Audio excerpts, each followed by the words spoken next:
Hello guys, welcome to Tech Tricks tutorial.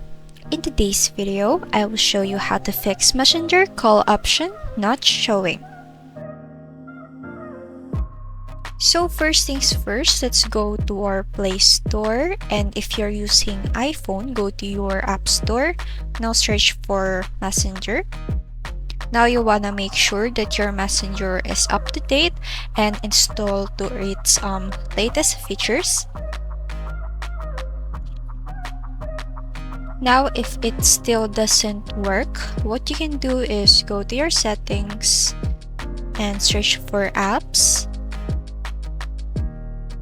And now, select this one and go to manage apps. Now search for Messenger.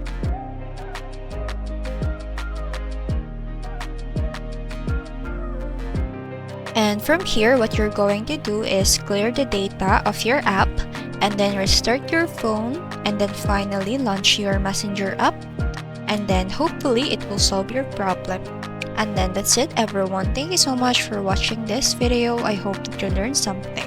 Don't forget to like, comment, share, and subscribe.